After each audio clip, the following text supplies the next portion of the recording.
Assalamualaikum. This is Simra Khan. I hope you all are in good condition and health. Today's topic is surfactants. So let's move on to the topic. In order to understand surfactants, we need to understand the surface tension. That what is surface tension? So what is the tension of the surface film of a liquid. यानी ये एक tension होती है किसकी surface film of a liquid. Surface film क्या होती है? वो जो ऊपर की जो जैसे वाटर है, वाटर में जो सतह होती है ना, वाटर की ऊपर की जो फिल्म होती है, मतलब सरफेस जो होती है उस वाटर की, उसकी बात हो रही है. Cause by the attraction of the particles in the surface layer. ठीक है, अब ये किस चीज़ से हो रही है? ये जो सरफेस टेंशन, जो सतह सरफेस के ऊपर जो टेंशन क्रिएट हो रही है, किस चीज़ से हो रही है? वो उससे हो रही है अट्रैक्शन ऑफ द पार्टिकल्स की अट्रैक्शन की वजह से हो रही है, यानी कशिश की वजह से, पार्टिकल्स के अट्रैक्शन की वजह से हो रही है. इन दी सरफेस लेयर के अंदर पार्टिकल्स के अट्रैक्शन की वजह से हो रही है. अब ये कौन कर रहा है? अट्रैक्शन कौन कर रहा है? By the bulk of the liquid. यानी bulk of the liquid means के एक तो सरफेस फिल्म और बाकी नीचे का पानी है. ठीक है, जिससे कि हम एक वाटर का मॉलिक्यूल ले लेते हैं सरफेस के ऊपर. ठीक है, तो बाकी जितना भी पानी है उसका बल्क का, तो वो अट्रैक्शन क्रिएट कर रहा है उस वाटर के मॉलिक्यूल के ऊपर, जिसकी वजह से टेंशन पैदा हो रही है, सरफेस टेंशन. और जो क्या करता है, अब ये अट्रैक्शन हो रही है, ये सरफेस टेंशन क्या कहते हैं, बल्क ऑफ दी जो वाटर है, बल्क ऑफ दी लिक्विड जो है, वो एक मॉलिक्यूल के ऊपर वो जो अट्रैक्शन कॉज कर रहा है. अब इससे क्या हो रहा है? Which tends to minimize surface area. क्या हो रहा है कि उससे क्या हो रहा है कि जो सरफेस एरिया है ना, वो मिनिमाइज हो रहा है अट्रैक्शन की वजह से. इसको हम और डिटेल में पढ़ेंगे आगे. तो ये क्या कह रहे हैं कि एक सिंपली वर्ड्स में कि एक जो वाटर की सरफेस, अब वाटर या कोई भी लिक्विड होता है, उसकी जो भी सरफेस होती है, सरफेस के ऊपर एक फोर्स क्रिएट हो रही होती है. ठीक है, फोर्स क्रिएट हो रही होती है जिससे कि हम सिर्फ एक मॉलिक्यूल की बात करेंगे यहाँ पे. सरफेस के ऊपर जो भी वाटर का एक सरफेस मॉलिक्यूल होगा, उसके ऊपर एक फोर्स लग रही होगी बल्क ऑफ द लिक्विड की तरफ से. ठीक है, वो जो बल्क लिक्विड है, यानी कि वो जो और रिमेनिंग जितना भी लिक्विड है, वो एक फोर्स क्रिएट कर रहा होगा सरफेस मॉलिक्यूल के ऊपर, जिससे क्या हो रहा होगा कि जो है वो अट्रैक्ट और वो फोर्स क्या होगी? अट्रैक्टिव फोर्स होगी, वो अपनी तरफ खींच रही होगी उस लिक्विड के मॉलिक्यूल को. तो जिससे क्या होता है कि सरफेस एरिया जो है वो मिनिमाइज हो जाता है, वाटर का सरफेस एरिया. अब इस तरह से सरफेस पे जितने भी मॉलिक्यूल होंगे उन सब पे ये अट्रैक्टिव फोर्स लग रही होगी, जिससे क्या होगा? वाटर का जो सरफेस एरिया है वो जो है वो मिनिमाइज हो जाता है. अब इसको आगे हम अच्छी तरीके से समझेंगे. Surface tension, the cohesive forces among the liquid molecules are responsible for this phenomena. अब कोहेसिव फोर्सेस क्या होती है? एक तो हमने पढ़ा कि एक सरफेस टेंशन क्रिएट हो रही है, कि ये फोर्स पढ़ी हमने. अब ये नई आई है कि कोहेसिव फोर्सेस क्या हो रही है. अब जैसे सरफेस के ऊपर जो वाटर, एक वाटर मॉलिक्यूल है, अब जैसे यहाँ पे ये दिखाया हुआ है, हम let's discuss first B. First figure 1 में बी जो मॉलिक्यूल है, इसके ऊपर इसके चारों तरफ जो है वो दूसरे मॉलिक्यूल से वो घिरा हुआ है वाटर का. ठीक है, अब ये जो दूसरे मॉलिक्यूल्स जो बी मॉलिक्यूल के ऊपर जो फोर्स क्रिएट कर रहे हैं, फोर्स लग रही है बी मॉलिक्यूल के ऊपर, वो क्या है? Cohesive force. वो कोहेसिव फोर्स है, यानी एक वाटर का मॉलिक्यूल के ऊपर जो दूसरे वाटर के मॉलिक्यूल फोर्स लगा रहे हैं उसके अराउंड, वो क्या है? वो कोहेसिव फोर्स लगा रहे हैं. बाकी जो बल्क लिक्विड है जो कि उसको नीचे की तरफ खींच रहा है वाटर के मॉलिक्यूल को, वो क्या करेगा? वो सरफेस टेंशन कॉज कर रहा है. ठीक है, अब जिससे कि ये वाटर मॉलिक्यूल है सरफेस के ऊपर है. ठीक है, अब इसके ऊपर क्या हो रहा है कि जो सरफेस के ऊपर वाटर मॉलिक्यूल है, अब ये तो जो है इसका जो क्या कहेंगे उसको, लोअर हाफ है, लोअर हाफ से तो सेम फोर्सेस लग रही हैं, कोहेसिव फोर्सेस, ठीक है, लेकिन जो अपर हाफ है उस पर कोई मॉलिक्यूल नहीं है, जाहिर सी बात है वो सरफेस पे तो कोई मॉलिक्यूल नहीं है, तो जिससे की वजह से क्या हो रहा है कि जो रिमेनिंग बल्क है ना लिक्विड का, वो उसके ऊपर फोर्स लगा रहा है, और इसके ऊपर फोर्स लगाने की वजह से क्या हो रहा है कि ये इसको वाटर का मॉलिक्यूल को ये नीचे खींच रहा है, जो भी रिमेनिंग लिक्विड है वो इसको नीचे खींच रहा है, जिसकी वजह से एक टेंशन क्रिएट हो रही है, फोर्स क्रिएट हो रही है। इस ये इसको हम कहेंगे सरफेस टेंशन, ठीक है।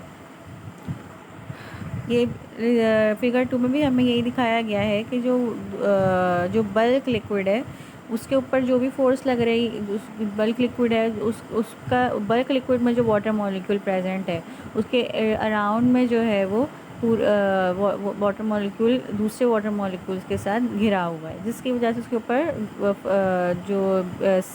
सेंटर में वाटर मॉलिक्यूल है उसके ऊपर कोहेसिव फोर्स लग रही है। इसी तरह से दूसरे इस तरह से बनते जाएंगे, इसी तरह से बीच में एक होगा और इस तरह से सब पे कोहेसिव फोर्स लग रही है, ठीक है। लेकिन जो सरफेस पे है ना, सरफेस पे क्या हो रहा है कि जो वाटर मॉलिक्यूल है हाफ कोहेसिव फोर्स की वजह से क्या हो रहा है कि जो आमने सामने के जो सेंटर वाले से बराबर बराबर में जो क्या कहते हैं साइड टू साइड पे जो वाटर मॉलिक्यूल प्रेजेंट है वो उनकी कोहेसिव फोर्सेस एक दूसरे से कैंसिल हो जाएंगी, ठीक है। इस तरह से नीचे की दो जो कैंसिल हो जाएंगे, लेकिन जो सबसे नीचे है, ठीक है, जो सबसे नीचे है यानी जो बीच से क्रिएट हो रहा है, जिसमें ये फिगर 2 में जिसमें एरो जो है वो लॉन्ग एरो दिखा रहे हैं, उससे वो असल में वो ज़िम्मेदार होगा सरफेस टेंशन का, ठीक है। उसकी वजह से क्या हो रहा है, सरफेस टेंशन कॉज हो रही है, मतलब उसकी बल्क लिक्विड उसके ऊपर जो है वो फोर्स, क्योंकि दो मॉलिक्यूल से तो कैंसिल हो गए, ठीक है, उनकी फोर्सेस कैंसिल हो गई, एक वहाँ से लग रही है एक वहाँ से लग रही है, ठीक है, उनकी फोर्सेस तो कैंसिल हो गए, इसलिए लेकिन जो नीचे से जो फोर्स लग रही है उसका क्या, उसकी वजह से वो सरफेस टेंशन, वो नीचे से जो अट्रैक्टिव फोर्स आ रही है ना बल्क ऑफ द लिक्विड की, उससे सरफेस टेंशन कॉज हो रही है। इसी तरह से ये देखें कि अब जिससे कि हमने उसकी बात करी थी, क्या कहते हैं वो लिक्विड की बात करते हुए आ रहे थे अभी हम, अब यहाँ पे एक सॉलिड दिखाया गया है, ठीक है। सॉलिड में क्या है कि अब जिससे कि ये फिगर 3 में सॉलिड मॉलिक्यूल है, ठीक है।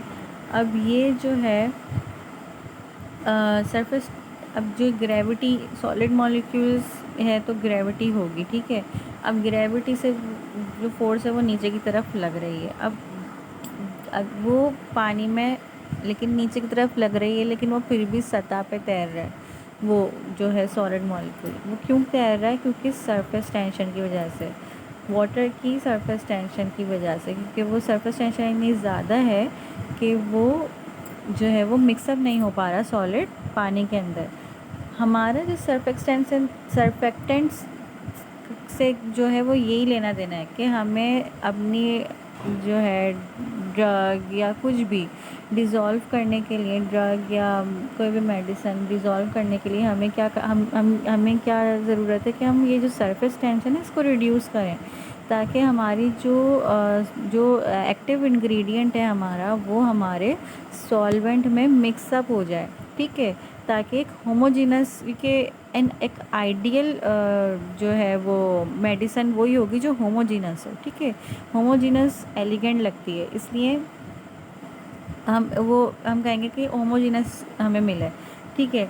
वरना अगर होमोजीनस नहीं होगी कोई चीज़, उससे क्या होगा कि जो देखने में सही लगेगी और जो पेशेंट है, जो बायर है मेडिसन का, वो कहेगा ये लोकल है, ठीक है। उसके जहन में क्या होगा कि ये लोकल है और ये जो है इसकी इतनी हाई क्वालिटी नहीं है, इसकी वजह से वो उसको नहीं ख़रीदेगा और एलिगेंट नहीं लगेगी, ठीक है। हमें मेडिसिन तो बनाते हैं, लेकिन हमें मेडिसिन बनाने में क्या करना होता है, हमें उसकी जो है प्रेजेंस भी दिखानी होती है, उस प्रेजेंटेशन भी करनी होती है उस मेडिसिन की, ताकि जो बायर है, क्योंकि जाहिर सी बात है हम जब बाज़ार जाते हैं, हम जब शॉपिंग करने जाते हैं तो हम अच्छी चीज़ ख़रीदते हैं, ना कि बुरी चीज़। अगर हमें एक थोड़ा सा भी डिफेक्ट मिलता है किसी चीज़ में तो हम उस चीज़ को छोड़ देते हैं, कि हम कहते हैं नहीं ये लो क्वालिटी की। इसी तरह से मेडिसन भी है।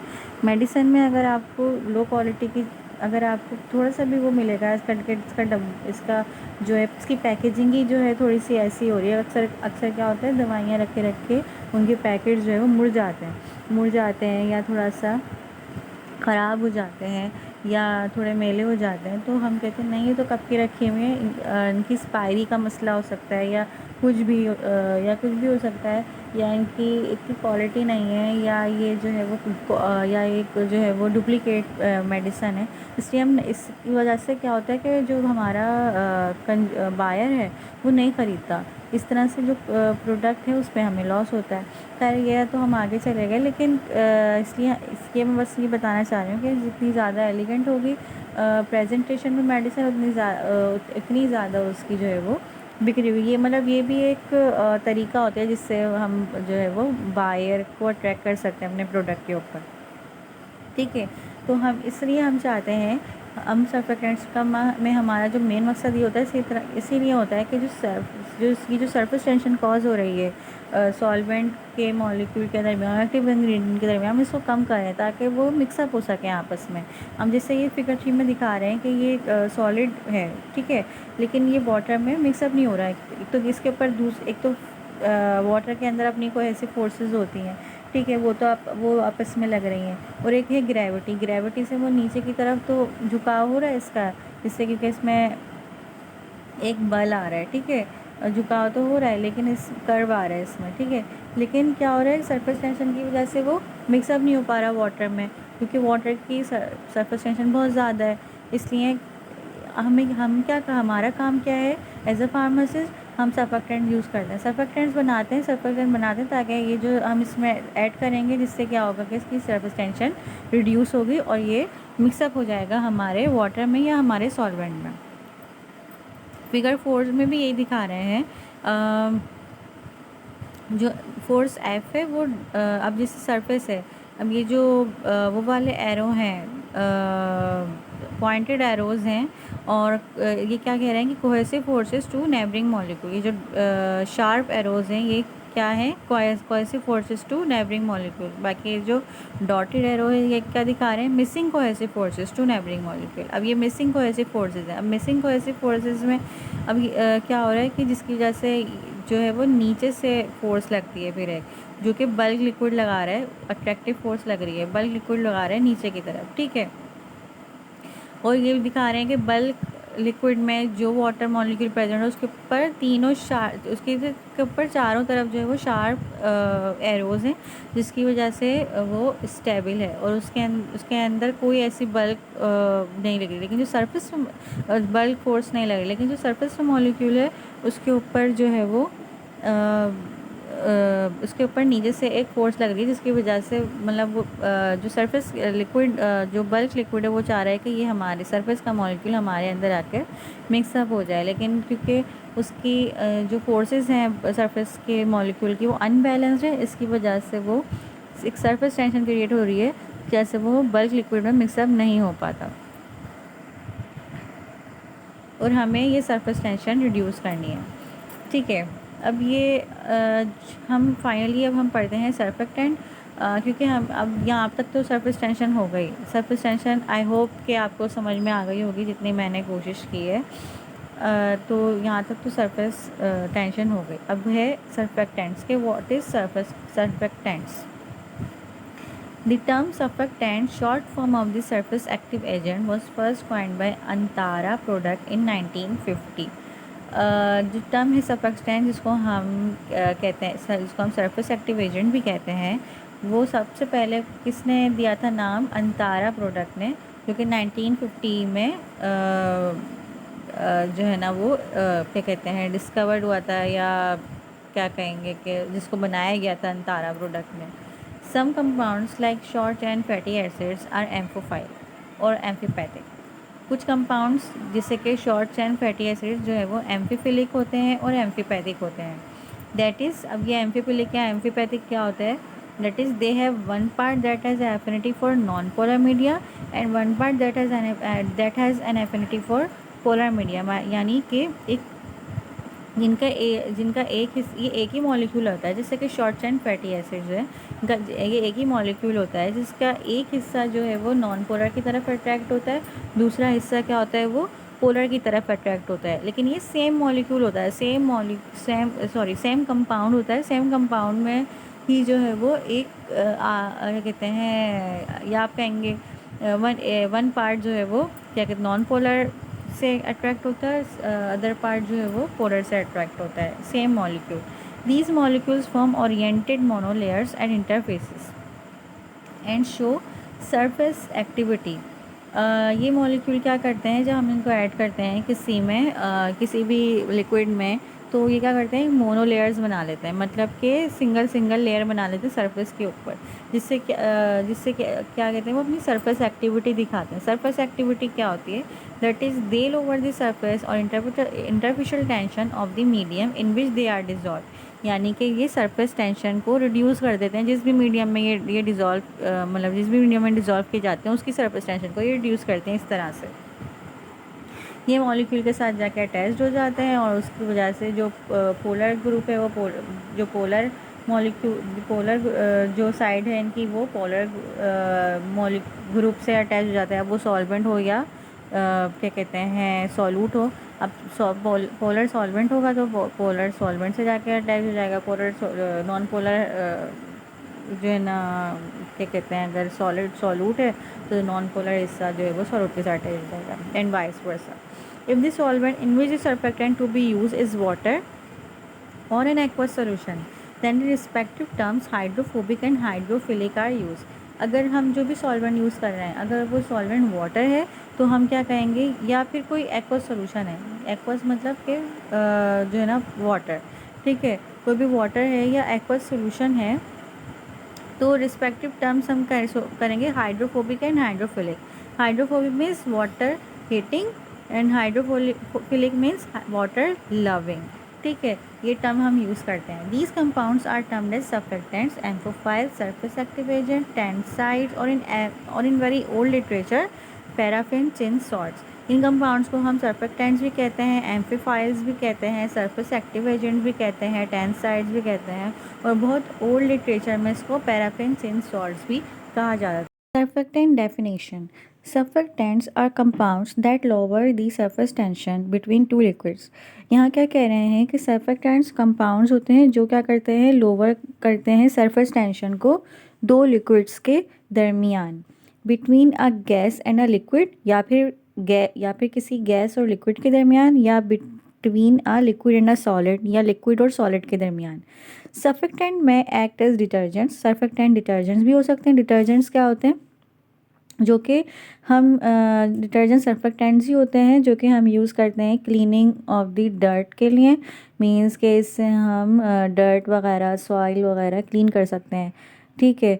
फिर हम वेटिंग एजेंट के तौर पे यूज़ कर सकते हैं। वेटिंग एजेंट्स क्या होते हैं कि अगर कोई पाउडर है या सॉलिड पार्टिकल है, वो किसी लिक्विड से जो है वो क्या कहते हैं लिक्विड में डिस्पर्स नहीं हो रहा, या मिक्सअप नहीं हो रहा, या मिंगल नहीं हो रहा, तो वो वेटिंग एजेंट्स क्या करते हैं, वाटर की सरफेस टेंशन को रिड्यूस करते हैं, जिसकी वजह से क्या है कि जो सॉलिड है या जो भी पाउडर मटेरियल है हमारा, वो लिक्विड के या जो भी लिक्विड है हमारे पास, फॉर एग्जांपल इफ़ वाटर ही है, तो उसके अंदर जो है वो हल हो जाता है, मिक्सअप हो जाता है। इमल्सिफायर्स मीन्स इमल्जन बनाने के लिए ऑयल और जो वाटर होता है, ठीक है, उसके उन दोनों को मिक्सअप करने के लिए इमल्सिफायर्स यूज़ करते हैं, जिससे हमारा इमल्जन बनता है।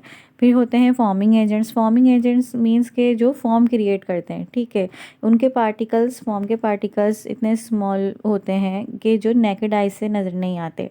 लेकिन फॉर्मिंग एजेंट्स क्या करते हैं, जब वो नेकेड आई से नज़र नहीं आते, तो जब इतने स्मॉल पार्टिकल्स होते हैं तो उनका एक डिसएडवांटेज ये होता है कि कहीं वो आपस में मिलकर जो है वो कोलिसेंस ना कर लें। कोलिसेंस मतलब आपस में मिलकर कोई किलम्स ना बना लें, या बड़े बड़े छोटे छोटे पार्टिकल्स आपस में मिलकर बड़ा पार्टिकल ना बना लें। तो इसको ये कहते हैं, फॉर्मिंग एजेंट क्या करते हैं, ये इनकी रिडक्शन कॉज करते हैं और इनकी जो है आपस में सरफेस टेंशन को कंट्रोल करते हैं। तो ये फॉर्मिंग एजेंट होते हैं। दैन डिस्पर्सेंट हैं, या फिर हम सर्फेक्टेंट्स को एज अ डिस्पर्सेंट यूज़ कर सकते हैं। डिस्पर्सेंट क्या होते हैं कि जो है वो किसी भी सॉलिड को या किसी भी लिक्विड को किसी दूसरे लिक्विड या किसी दूसरे लिक्विड में जो है वो डिस्पर्स कर देते हैं। ये ज़्यादातर डिस्पर्जन जो है हमारी जो डिस्पर्जन होती हैं तरह की जो हमारी मेडिसिन्स हैं उसके अंदर जो है वो काम आती हैं। वो हम आगे पढ़ेंगे कि किस किस टाइप के जो है वो क्या कहते हैं मेडिसिन्स होती हैं, सॉल्यूशंस किस टाइप के होते हैं। कोलॉइडल डिस्पर्जन में हम ये सारी चीज़ें पढ़ेंगे। डिस्पर्जन का काम ज़्यादातर उसमें ही है कि ये आपस में क्या कहते हैं रिड्यूस करती हैं सरफेस टेंशन को, और उस तरह से ये डिस्पर्स रखती हैं जो भी हमारा एक्टिव इंग्रेडिएंट है उसको हमारे लिक्विड में, और एक यूनिफॉर्म क्या कहते हैं एक यूनिफॉर्म जो है एनवायरनमेंट क्रिएट करती है एक्टिव इंग्रेडिएंट के लिए। ठीक है। The word surfactant is a blend of surface active agent coined c dot 1950 century में जो है वो ये वर्ड जो है ना वो निकाला गया था या बनाया गया था। सरफेस एक्टिव एजेंट से सर्फेक्टेंट जो बनाया गया था, सरफेस से सर्फ लिया, एक्टिव से एक्ट लिया, और एजेंट से ये ANT लिया, इससे सर्फेक्टेंट बन गया। कि मतलब ये थोड़ा बड़ा नाम था सरफेस एक्टिव एजेंट, तो उन्होंने शॉर्ट करके लिए सर्फेक्टेंट रख दिया। आगे चलते हैं। Surfactant structure. सर्फेक्टेंट इसका स्ट्रक्चर किस तरह से होता है, क्योंकि हमें यहाँ तक अंदाज़ा हो गया कि एक ही मॉलिक्यूल में दो तरह के पार्ट होते हैं, पोलर नॉन पोलर होते हैं। ठीक है। हाइड्रोफोबिक और हाइड्रोफिलिक पार्ट्स होते हैं। Water hating and water loving part होते हैं। ये तो हमें पता लग गया। देखते हैं। Surfactants have 2 distinct region in their chemical structure. ये तो पता लग गया। ठीक है। सर्फेक्टेंट्स के एक ही मॉलिक्यूल में 2 डिस्टिंक्ट जो है ना वो रीजन्स होते हैं। कौन कौन से? One of which is water liking और हाइड्रोफिलिक। इन जिनमें से एक होता है वाटर लाइकिंग और हाइड्रोफिलिक। अब इस पिक्चर में कौन सा है? जो ब्लू कलर शो हो रहा है वो polar hydrophilic water loving head है। वाटर लविंग होगा इसका मतलब है पोलर होगा। ठीक है। And other of which is water heating और हाइड्रोफोबिक। और जो दूसरा वाला पार्ट है वो वाटर हीटिंग है, मीन्स के वो हाइड्रोफोबिक है। These molecules are referred to as amphiphilic और amphipathic molecule और simply as surfactant और surface active agents। इन molecules को जो हमने अभी बात की इनको हम या तो amphiophilic भी कह सकते हैं या amphipathic भी कह सकते हैं या simply surfactants या surface active agent भी कह सकते हैं। ये 4 नाम है, इनमें से हम कुछ भी कह सकते हैं। ठीक है। आगे चलते हैं। The hydrophilic portion of a surfactant may carry positive और नेगेटिव चार्ज। जो हाइड्रोफिलिक सब्सटेंस है उसके पास या तो पॉजिटिव चार्ज होगा या नेगेटिव चार्ज होगा। Both positive and negative charge और नो चार्ज एट ऑल, या तो दोनों फिर दोनों पॉजिटिव या नेगेटिव दोनों चार्जेस होंगे, या फिर कोई भी चार्ज नहीं होगा। यानी हाइड्रोफिलिक हेड हमें बताएगा कि हमें कौन सा सर्फेक्टेंट्स किस एक्टिव इंग्रेडिएंट के लिए जो है वो यूज़ करना चाहिए। ठीक है। तो वो या तो वो पॉजिटिव चार्ज होगा या तो वो नेगेटिव चार्ज होगा, या दोनों चार्जेस प्रेजेंट होंगे उसमें, मीन्स पॉजिटिव और नेगेटिव, या फिर कोई भी चार्ज नहीं होगा, मीन्स न्यूट्रल होगा। These are classified respectively as, इसलिए इनको इस क्लासीफाई कैसे किया गया है? एक एनायनिक मीन्स के negative charge, cationic means positive charge, amphoteric या ज्विटर आयनिक मीन्स के दोनों चार्जेस प्रेजेंट हैं इसमें, पॉजिटिव एंड नेगेटिव, और नॉन आयनिक सर्फेक्टेंट मीन्स कोई चार्ज नहीं है, कोई भी नॉन आयनिक है ये सर्फेक्टेंट। ठीक है। इस तरह से ये दिखाया गया है कि ये हाइड्रोफिलिक हेड है और वो हाइड्रोफिलिक टेल है जो कि नॉन आयनिक है। फर्स्ट जो है हमारा नॉन आयनिक है, कोई चार्ज नहीं है। सेकंड नेगेटिव है, वाटर जो हाइड्रोफिलिक हेड है वो उस पर नेगेटिव चार्ज है। थर्ड जो है हमारा वो पॉजिटिव है, कैटायनिक है। लास्ट जो है हमारा वो एम्फोटेरिक दिखाया गया है कि दोनों तरह की जो है वो इसमें चार्जेस है। अब आगे चलते हैं। Types of surfactants. तो अब आगे जो है हमारा वो यही है टाइप्स ऑफ सर्फेक्टेंट्स के क्या कौन कौन सी टाइप्स होती हैं। इसी तरीके से कि हाइड्रोफिलिक की जो प्रॉपर्टीज़ हैं उस या हम कहेंगे प्रॉपर्टीज, मोर प्रिसाइजली अगर हम कहेंगे कि चार्जेस की वजह से, हाइड्रोफिलिक पोर्शन के चार्जेस की वजह से 4 टाइप्स निकलती हैं सर्फेक्टेंट्स की। तो फर्स्ट टाइप क्या पढ़ेंगे हम? Anionic surfactants. एनायनिक मीन्स के नेगेटिव चार्ज सर्फेक्टेंट पढ़ेंगे। Anionic surfactants have a negative charge on their hydrophilic and, means के एनायनिक सर्फेक्टेंट्स के ऊपर नेगेटिव चार्ज होता है उनके हाइड्रोफिलिक एंड के ऊपर, because they are able to attract a broad range of soils, क्योंकि ये जो है बहुत सारी रेंज ऑफ सॉइल्स को अट्रैक्ट करते हैं। Anionic surfactant are use frequently in soaps and detergents, इसलिए जो है वो एनायनिक सर्फेक्टेंट्स हम सोप्स या डिटर्जेंट्स के अंदर इस्तेमाल करते हैं, क्योंकि ये अट्रैक्ट करते हैं किसको? सॉइल्स को। क्लीनिंग प्रॉपर्टीज़ इसमें ज़्यादा हैं, ठीक है, इसलिए हम उसको जो है वो सोप्स और डिटर्जेंट के अंदर इस्तेमाल करते हैं। Anionic surfactant create a lot of form when mix. Anionic surfactants को जब हम वाटर के साथ मिक्स करते हैं तो ये बहुत ज़्यादा फॉर्म बनाते हैं।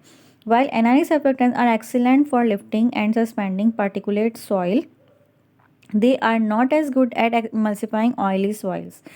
जब जहाँ के एनायनिक सर्फेक्टेंट्स एक्सीलेंट है लिफ्टिंग, मतलब कि उनको जो भी हम जिस भी सरफेस से हम क्लीन कर रहे हैं उस पे के ऊपर से लिफ्ट और उनको हमारे सरफेक्स एक्टिव एजेंट जो भी हम यूज़ कर रहे हैं उसमें सस्पेंड करने के लिए, लेकिन इतना बेस्ट यूज़ हो रहा है इनका।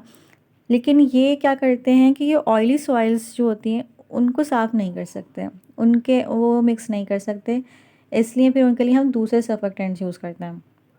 While anionic surfactant are excellent for lifting and suspending particulate soils, क्योंकि ये जो है वो पार्टिकुलेट सॉइल्स जो होती हैं उनको मिक्सअप करने के लिए क्या कहते हैं, उनको मिक्सअप करने के लिए बेस्ट हैं। तो जो इमल्सिफाइंग ऑयली सॉइल्स होती हैं, ऑयली सॉइल्स को इमल्सिफाई करने के लिए ये इतने बेस्ट नहीं है, तो उनके लिए हम दूसरी टाइप ऑफ सर्फेक्टेंट यूज़ करते हैं। Sulfates, sulfonates and gluconates are example of anionic surfactants. Sulfate, sulfonates और ग्लूकोनेट्स जो होते हैं वो एग्जाम्पल होते हैं एनायनिक सर्फेक्टेंट के। अब ये अल्काइल सल्फेट यहाँ जैसे दिखाया है सोडियम पॉजिटिव, और ये सल्फेट जो है वो नेगेटिव। जो सोडियम है वो चला जाएगा, बाकी जो क्या कहते हैं सल्फोनेट ग्रुप है वो क्या करेगा? ऑयल से अट्रैक्ट कर लेगा, पॉजिटिव को अट्रैक्ट कर लेगा पार्टिकुलेट ऑयल सॉइल को, और इस तरह से वो अपने अंदर मिक्सअप कर लेगा। इसी तरह से अल्काइल बेंजीन सल्फोनेट है ये, ठीक है, ये सल्फोनेट है। अब ये सल्फोनेट इस तरह से सल्फोनेट अपने अंदर अट्रैक्ट कर लेगा, सोडियम जो है वो लीव कर देगा वो, और इस तरह से ये क्लीनिंग प्रॉपर्टीज़ इसकी ये शो करेगा। आगे चलते हैं। Cationic surfactant. Cationic surfactant means positive surfactants. Cationic surfactants have a positive charge on their hydrophilic and. Cationic surfactant के पास जो है वो पॉजिटिव चार्ज होता है उनके हाइड्रोफिलिक एंड के ऊपर। The positive charge make them useful in anti static products like fabric softeners. जो पॉजिटिव चार्ज है वो उनको एंटी स्टैटिक प्रोडक्ट्स में यूज़ करने के लिए काम आता है। पॉजिटिव चार्ज क्या करता है कि वो डिसिपेट करता है चार्ज को, मींस कि जो स्टैटिक इलेक्ट्रिसिटी है उसको जो है वो डिसिपेशन में काम आता है, मींस कि उसको स्कैटर कर देता है ताकि जो फैब्रिक में जो चार्ज क्रिएट हो वो ना हो। चार्ज क्रिएट होता है तो जिसकी वजह से डर्ट वगैरह हमारे फैब्रिक में जो है वो अटैच हो जाती है, जिसकी वजह से क्या होता है कि वो क्लीनिंग नहीं रहती और फैब्रिक की क्वालिटी लो हो जाती है। इसकी वजह से हम एंटी स्टैटिक एजेंट्स डालते हैं, और ये फैब्रिक सॉफ्टनर्स में डाली जाती है ताकि जो हमारा फैब्रिक है वो जो है उसके अंदर चार्ज क्रिएट ना हो और वो डिसिपेट हो जाए। बेसिकली इसका काम ये है कि चार्ज को डिसिपेट करना। ये जो इलेक्ट्रिसिटी जनरेट हो जाती है अक्सर क्लॉथ्स में उसको इसकी डिसिपेशन करवाते हैं, ठीक है। पॉजिटिव चार्ज से ये होता है क्योंकि इलेक्ट्रिसिटी नेगेटिव चार्ज है तो वो पॉजिटिव चार्ज से करता है उसको डिसिपेट कर देता है। Cationic surfactants can also serve as anti microbial agent और so they are often use in disinfectants. Cationic surfactants क्या ऑल्सो कैसे यूज़ कर सकते हैं हम? एंटी माइक्रोबियल एजेंट, हम इनको एंटी माइक्रोबियल एजेंट के तौर पर भी यूज़ कर सकते हैं। So they are often use in, इसलिए हम इनको एंटी माइक्रोबियल एजेंट के तौर पर यूज़ कर सकते हैं, इसलिए हम इनको डिसइंफेक्टेंट्स के तौर पर, डिसइंफेक्टेंट में भी ये ज़्यादातर यूज़ होते हैं, ठीक है। Cationic surfactants can not be use with anionic surfactants. Cationic surfactants को हम एनायनिक सर्फेक्टेंट्स के साथ यूज़ नहीं कर सकते। इससे क्या होगा, दोनों के आपस में ही जो है फिर वो अट्रैक्शन होगी, क्योंकि वो कैटायनिक होगा, वो एनायनिक होगा, इसलिए वो आपस में ही जो है वो अट्रैक्ट करने शुरू कर देंगे कि पॉजिटिव नेगेटिव को अट्रैक्ट करता है। If positively charged cationic surfactants are mixed with negative charged anionic surfactants, they will fall out of solution and no longer be effective. जब वो एक दूसरे को, तो ये इसमें भी यही बता रहे हैं कि अगर अगर हम पॉजिटिवली चार्ज कैटायनिक सर्फेक्टेंट्स और नेगेटिवली चार्ज कैटायनिक सर्फेक्टेंट्स को दोनों को एक साथ यूज़ कर लेंगे तो क्या होगा कि वो दोनों सॉल्यूशन से फॉल आउट हो जाएंगे। मीन्स सॉल्यूशन से उनका फिर कोई लेना देना नहीं होगा, वो आपस में अट्रैक्ट कर लेंगे और सॉल्यूशन से जिस चीज़ के लिए हमने डाला है कि वो सरफेस एक्टिविटी अपनी दिखाएं, अपनी शो करें, मीन्स के जो सरफेस टेंशन है वो रिड्यूस करें, तो वो नहीं दिखा पाएंगे। इस तरह से वो जो हमारा जो प्रोडक्ट है वो फिर उसकी क्वालिटी वैसी नहीं रहेगी।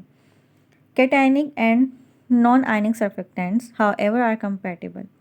जो कैटायनिक और नॉन आयनिक सर्फेक्टेंट्स है वो कंपैटिबल हो सकते हैं। कैटायनिक पॉजिटिव, नॉन आयनिक कोई चार्ज नहीं, तो पॉजिटिव के साथ जब अगर हम नॉन आयनिक सर्फेक्टेंट्स यूज़ करेंगे तो वो फिर भी कंपैटिबल हो सकते हैं, क्योंकि उसके अंदर कोई चार्ज ही नहीं है नॉन आयनिक में। Example of some common cationic surfactant include alkyl ammonium chlorides. इनकी जो एग्जाम्पल है कुछ कॉमन कैटायनिक सर्फेक्टेंट वो अल्काइल अमोनियम क्लोराइड्स हैं। ठीक है, ये जो अल्काइल अमोनियम है ये पॉजिटिव चार्ज होता है। अब इस पर जो भी है क्लोराइड होगा या ब्रोमाइड होगा, ठीक है, तो ये जो है वो नेगेटिव चार्ज होगा। क्लोरीन, ब्रोमीन, आयोडीन, ये सब नेगेटिवली चार्ज जो है वो एलिमेंट्स हैं। तो इनके और ये जो है वो अल्काइल अमोनियम ब्रोमाइड, इसके ऊपर ओवरऑल पॉजिटिव चार्ज है। ठीक है, तो जब ये कैटायनिक सर्फेक्टेंट्स जब हम किसी भी सॉल्यूशन में डालते हैं तो वो नेगेटिव जो भी चीज़ होगी वो अट्रैक्ट हो जाएगी उसकी तरफ, और बाकी जो ब्रोमीन है या जो भी सॉल्ट है वो हमारे लिक्विड में लिक्विड के साथ रिएक्ट कर लेगी, हमारे जो भी लिक्विड होगा उसके साथ। ठीक है, बाकी अल्काइल पैरिडीनियम क्लोराइड, अल्काइल पैरिडीनियम क्लोराइड पे पॉजिटिव चार्ज है, और क्लोरीन, ब्रोमीन, आयोडीन ये सब जो है ना नेगेटिवली चार्ज होते हैं। तो ये जो लिक्विड है उसके साथ रिएक्ट कर लेगी, और बाकी जो अल्काइल पैरिडीनियम क्लोराइड है वो जो है हमारे जिसकी भी सब्सटेंस की रिड्यूस करनी है सरफेस एक्टिविटी, वो हम उसके साथ जाके वो अट्रैक्ट हो जाएगा जो भी नेगेटिव आयन होगा या जो भी नेगेटिव सॉल्यूट होगा। ठीक है, नेक्स्ट चलते हैं। नेक्स्ट है non ionic surfactant. Non ionic surfactant means कि कोई भी चार्ज नहीं है। Non ionic surfactants are neutral. Non ionic surfactant neutral होते हैं। They do not have any charge on their hydrophilic end, इनके हाइड्रोफिलिक एंड के ऊपर कोई चार्ज नहीं होता। Non ionic surfactants are very good at emulsifying oils and are better than anionic surfactants at removing organic soils. जो non ionic surfactants होते हैं वो गुड होते हैं इमल्सिफाइंग ऑयल्स, ऑयल को इमल्सिफाई करने के लिए। अब हमने क्या पढ़ा था कि जो एनायनिक सर्फेक्टेंट्स हैं वो दूसरे पार्टिकुलेट सॉइल वगैरह को तो अपने साथ मतलब क्लीन कर सकते हैं, इसलिए वो डिटर्जेंट और सोप में यूज़ हो रहे थे, लेकिन वो ऑयली सॉइल्स जो होती हैं उनको नहीं कर सकते थे, अपने मतलब इमल्सिफाई नहीं कर सकते थे। तो लेकिन क्या कह रहे हैं, नॉन आयनिक सर्फेक्टेंट्स वो कर सकते हैं, इसलिए हम इसको नॉन आयनिक सर्फेक्टेंट्स को हम यूज़ कर सकते हैं ऑर्गेनिक सॉइल्स की क्लीनिंग में। The two are frequently use together to create dual action. जो दो जो है ये नॉन आयनिक सर्फेक्टेंट और एनायनिक सर्फेक्टेंट, इन दोनों को अक्सर जो है ना एक साथ ही यूज़ किया जाता है, ताकि जो पर्टिकुलर सॉइल है वो एनायनिक जो है वो क्लीन कर दें, और जो नॉन आयनिक है वो ऑर्गेनिक सॉइल्स को क्लीन कर दें डुअल एक्शन के लिए। Multipurpose cleaner that can not only lift and suspend particular soils but also emulsify oil soils.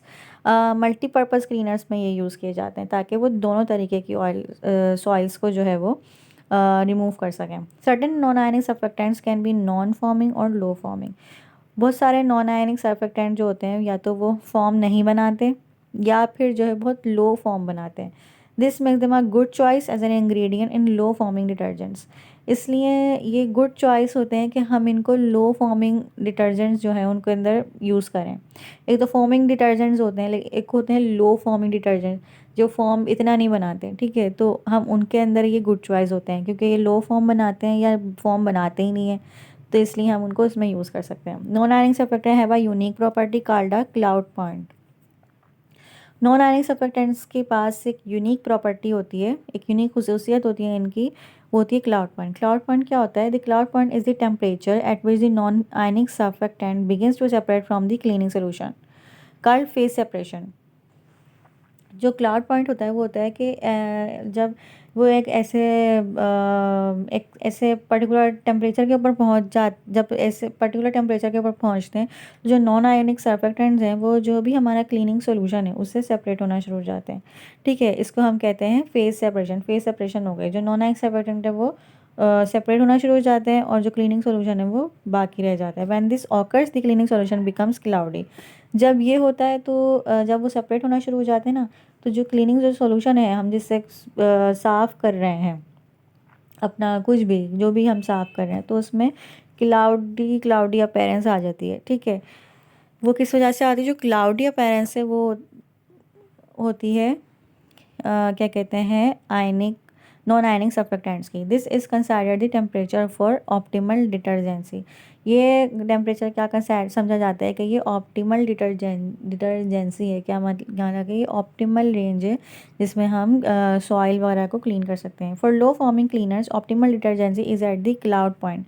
जो लो फॉर्मिंग क्लीनर्स हैं जिसमें फॉर्म कम बनता है, तो उनकी जो ऑप्टिमल डिटर्जेंसी है, यानी कि वो ऑप्टिमल काम नॉर्मली काम कर सकते हैं, ऑप्टिमम रेंज में काम कर सकते हैं, वो उनकी क्लाउड पॉइंट के ऊपर होती है। कि क्लाउड बन गया, क्लाउडी क्लाउडी नेचर आ गई, तो वो हम कहते हैं कि अब जो है वो यहाँ तक इसकी डिटर्जेंसी है, यानी यहाँ तक इसकी क्लीनिंग मतलब क्लीनिंग जो है वो हम कहेंगे कि बिल्कुल सही है। For For forming cleaners, optimal detergency is either just below the cloud point or at the start of the cloud point. बाकी जो फॉर्मिंग क्लीनर्स होते हैं उनकी जो डिटर्जेंस ऑप्टिमम डिटर्जेंसी होती है वो होती है या तो एट दी मतलब क्लाउड पॉइंट बनने से पहले या फिर क्लाउड पॉइंट बनने के शुरू में। ठीक है, तो ये दो चीज़ें ध्यान में रखनी चाहिए कि जो लो फॉर्मिंग क्लीनर है उनकी ऑप्टिमल डिटर्जेंसी कब की है? जब क्लाउड पॉइंट बन जाएगा। ठीक है, जब क्लाउड पॉइंट बनेगा तो उनकी इसको हम कहेंगे उनकी ऑप्टिमल डिटर्जेंसी। फॉर्मिंग क्लीनर्स की ऑप्टिमल डिटर्जेंसी क्या है? या तो क्लाउड पॉइंट बनने से पहले, जस्ट बिफोर क्लाउड पॉइंट बनने से पहले, या फिर क्लाउड पॉइंट बनने के शुरू में, इसकी हम ऑप्टिमल डिटर्जेंसी कहेंगे। तो ये इसकी जो है वो ऑप्टिमल डिटर्जेंसी होती है इन दोनों तरह के क्या कहते हैं फॉर्मिंग एजेंट्स की। ठीक है, the agitation of low foaming cleaner is sufficient to prevent phase separation. अब ये जो क्लाउड पॉइंट है या जो फेस सेपरेशन हो रही है, ठीक है, क्लाउड पॉइंट पे या लो फॉर्मिंग क्लीनर की कब हो रही है? क्लाउड पॉइंट के ऊपर। तो इसकी हम फेस सेपरेशन ऐसे रोक सकते हैं कि जो है हम थोड़ा सा जो भी हमारा क्लींजर है या जो भी हम जिससे भी क्लीन कर रहे हैं सॉल्यूशन, उसको हम एजिटेट करें। एजिटेट करेंगे तो ये जो क्लाउड बन रहे हैं ये नहीं बनेंगे और इनकी फेस सेपरेशन नहीं होगी। ठीक है, the temperature of the cloud point depends upon the ratio of the hydrophobic and hydrophilic portions of the non ionic surfactant. जो टेम्परेचर है क्लाउड पॉइंट का वो कैसे होगा कि हम कौन सा हाइड्रोफोबिक और कौन सा हाइड्रोफिलिक सर्फेक्ट मतलब पोर्शन है यूज़ कर रहे हैं नॉन आयनिक सर्फेक्टेंट्स में, कौन सा नॉन आयनिक सर्फेक्टेंट में हम यूज़ कर रहे हैं, कि उसके जो रेशो होगा उससे हमारा टेम्परेचर निकलेगा। ठीक है, मीन्स के जो टेम्परेचर है क्लाउड पॉइंट का, कि क्लाउड पॉइंट किस टेम्परेचर पर जाके बनेगा। ठीक है, ये हम कैसे पता लगाएंगे कि हाइड्रोफोबिक और हाइड्रोफिलिक पोर्शन का जो रेशो होगा ना, जो भी हमने अपना हाइड्रोफोबिक या हाइड्रोफिलिक पोर्शन लिया है तो उसका जो रेशो होगा उन दोनों के दरमियान का, ठीक है, वो हम उससे हमें पता लगेगा कि टेम्परेचर कितना होगा। ठीक, some cloud points are at room temperature while others are very high. कुछ क्लाउड पॉइंट जो है वो रूम टेम्परेचर पे ही बन जाते हैं और कुछ बहुत हाई टेम्परेचर के ऊपर बनते हैं। Some non ionic surfactant don't have a cloud point because they have a very high ratio of hydrophilic to hydrophobic moieties. कुछ नॉन आयनिक सर्फेक्टेंट्स का क्लाउड पॉइंट ही नहीं होता क्योंकि उनके जो हाइड्रोफिलिक और हाइड्रोफोबिक जो क्या कहते हैं पार्ट्स हैं या पोर्शन है वो उनका रेशियो बहुत हाई होता है। Examples of some common non ionic surfactant include cocamide, ethoxylate and alkoxylates. ये इसके एग्जाम्पल हैं। आगे चलते हैं, अल्कोहल इथोक्सिलेट। ठीक है, ये इसकी एग्जाम्पल है। जो इसमें OH है वो हट जाएगा और इथोक्सिलेट जो है वो बच जाएगा, वो हमारा as a surfactant, non ionic surfactant use होगा। Polyoxyethylene, polyoxypropylene, polyoxyethylene block copolymer. ठीक है, ये हमारा सर्फेक्टेंट है। इसमें से भी OH या H जो है वो निकलेगा और ये जो है वो रिएक्ट करेगा फिर हमारे पार्टिकल से, जो भी हमारे जो भी हमारा एक्टिव इंग्रेडिएंट है उससे। एम्फोटेरिक और zwitterionic surfactants. Amphoteric surfactant have a dual charge on the hydrophilic end both positive and negative. Amphoteric में जो है वो का जो हाइड्रोफिलिक पोर्शन है उसके पास दोनों चार्ज होते हैं, पॉजिटिव और नेगेटिव। द डुअल चार्ज होता है। The dual charges cancel each other out creating a net charge of zero, refer to as zwitterionic. जो डुअल चार्ज है वो क्या करते हैं, एक दूसरे के चार्ज को कैंसिल कर देते हैं और उनका जो नेट चार्ज होता है ओवरऑल वो ज़ीरो हो जाता है, जिसको हम ज्विटर आयनिक कहते हैं। The pH of any given solution will determine how the amphoteric surfactant react।